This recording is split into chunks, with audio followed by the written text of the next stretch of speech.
जी हाँ गुरु, मेरा नाम है हर्षित गुप्ता। मैं हूँ हर्षित हिस्टोरिकल से। तो स्टार्ट करते हैं आज का करंट अफेयर्स। प्रारंभ मिशन के बारे में सब कुछ जाने। इसरो और इन स्पेस के समर्थन में हैदराबाद की रुकाई रूट को एयर स्पेस स्टार्टअप द्वारा प्रारंभ मिशन की विक्रम एस रॉकेट विकसित किए गए हैं। रॉकेट विक्रम एस के एकल चरण की ठोस ईंधन वाले उपकक्षीय रॉकेट है। रॉकेट के इंजन के नाम पर कलाम 18 है। 6 मीटर लंबे वाहन 89.5 किलोमीटर तक की ऊंचाई के टकराया है और प्रतिक्षण के लगभग 5 मिनट तक बाद बंगाल की खाड़ी में गिर गया है। सौर परियोजनाओं के लिए एसबीआई को मिला जर्मन KfW की 150 मिलियन यूरो का ऋण। एसबीआई ने सौर परियोजनाओं के लिए विश्लेषण के लिए जर्मन विकास बैंक KfW के साथ 150 मिलियन यूरो मतलब कि 1240 करोड़ द्वारा ऋण समझौता पर हस्ताक्षर किया है। भारत जर्मन और समझदारी के लिए दृढ़ ऋण और सौर क्षेत्र की नई आगामी क्षमताओं की सुविधा प्रदान करेगा। भारत के साथ और समझदारी के हिस्सा के रूप में यह KfW से एसबीआई द्वारा ऋण के उपनी समान राशि का एक ऋण पहले ही दे चुका है। विश्व बाल यौन शोषण रोकथाम दिवस 18 नवंबर को मनाया गया। संयुक्त राष्ट्र महासभा ने हर साल 18 नवंबर को बाल यौन शोषण, दुर्व्यवहार और हिंसा की रोकथाम और उपचार के लिए विश्व दिवस के रूप में निर्मित करने के लिए संकल्प लिया है। इसका उद्देश्य बाल यौन शोषण की अज्ञात के वैश्विक स्तर पर लाना है।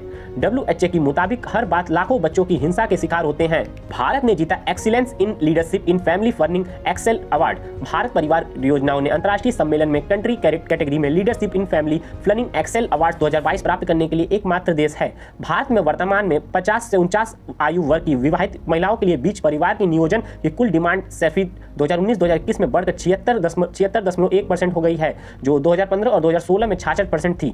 यह विश्व स्तर पर 2030 के लिए एक निर्धारित 75% की SDG के लक्ष्य को पहली बार पार कर चुका है। सेना ने लद्दाख में मनाई रेंजांग लॉ की लड़ाई के लिए 60वीं वर्षगांठ। 18 नवंबर 2022 को रेंजांग लाद दिवस की 60वीं वर्षगांठ मनाई गई। 1962 में पूर्वी लद्दाख में रेंजांग लॉ की लड़ाई भारत की उल्लेखनीय सैन्य अभियानों में से एक थी। 5000 से अधिक चीनी सैनिक भारी तोपों के साथ त्रिचुतुल की हवाई क्षेत्र की रक्षा करने वाली चलती कंपनी पर हमला कर रहे थे। यह भयंकर लड़ाई शुरू हुई थी। 13 कमायू रेजिमेंट की चली कंपनी 120 जवानों की लड़ाई से चीन 1000 से ज्यादा सैनिकों की मौत के घाट उतार दिया था। इसरो ने पहली निजी रॉकेट की श्रीहरिकोटा से सफलतापूर्वक परीक्षण किया। भारत ने पहली निजी रॉकेट विक्रम सब आर्बिल के 18 नवंबर 2022 को श्रीहरिकोटा से सतीश धवन अंतरिक्ष केंद्र में लॉन्च किया। 83 किलोमीटर यह रॉकेट 3 पेलॉट लेटर 41.5 किलोमीटर तक ऊंचाई पर उड़ा।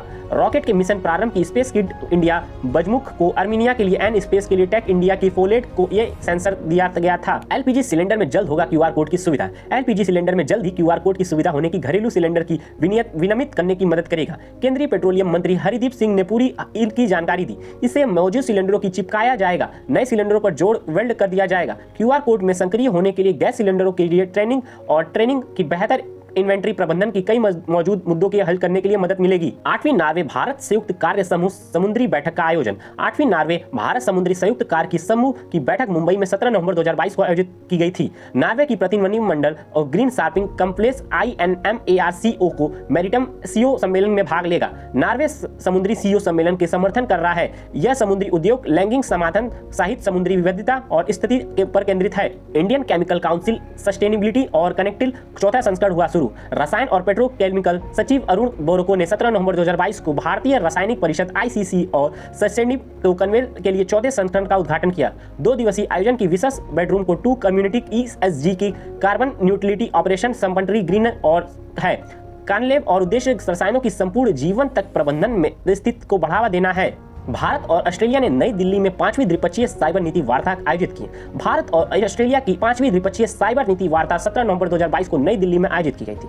यह साइबर और साइबर सक्षम महत्वपूर्ण प्रौद्योगिकी सहयोगों में भारत ऑस्ट्रेलिया फ्रेमवर्क व्यवस्था के तत्वावधान में आयोजित किया गया था। इसका अतिरिक्त भारत और ऑस्ट्रेलिया के संयुक्त रूप को एक साइबर बूट कैंप आयोजित करेगा। साथ ही साथ साइबर और तकनीकी नीतियों का आदान प्रदान करेगा। ऑस्ट्रेलिया की राजधानी कैनबरा है। प्रधानमंत्री एथनी अल्बनीज़ हैं। INS त्रिकंद ने सी स्क्वाड 2 आतंकवादी विरोधी अभ्यास में भाग लिया। INS त्रिकंद ने संयुक्त समुद्री बलों नेतृत्व में ऑपरेशन सी स्क्वाड 2 में भाग लिया, जो 6 से 14 नवंबर 2022 तक उत्तरी पश्चिम अरब सागर में हुआ था। नशीली दवाओं से व्यापार को रोकने के लिए तस्करी करने वाले संगठनों में अपनी नापाक गतिविधियों के लिए समुद्री का इस्तेमाल करने के लिए रोकने के लिए ऑपरेशन चलाया गया था।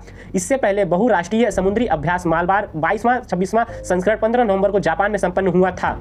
यूपी कैबिनेट ने नई पर्यटन नीति को दी मंजूरी। उत्तर प्रदेश के मुख्यमंत्री योगी आदित्यनाथ आदित्यनाथ ने उत्तर प्रदेश की देश में धार्मिक और अर्थ धार्मिक पर्यटन केंद्र में रूप को स्थापित करने के लिए उद्देश्य ने राज्य की नई पर्यटन नीति को मंजूरी दे दी है। अयोध्या, त्रिकूट, बिठूर और रामायण सर्किट में शामिल किया जाएगा। कृष्णा सर्किट मथुरा, वृंदावन, गोकुल, गोवर्धन, बरसाना, नंदगांव और बालदेव शामिल होंगे। तो खत्म करते हैं इस वीडियो को। अगर अच्छा लगे तो इस वीडियो को लाइक करें, शेयर करें एंड सब्सक्राइब करें। मिलते हैं नेक्स्ट वीडियो में। जय हिंद, जय भारत।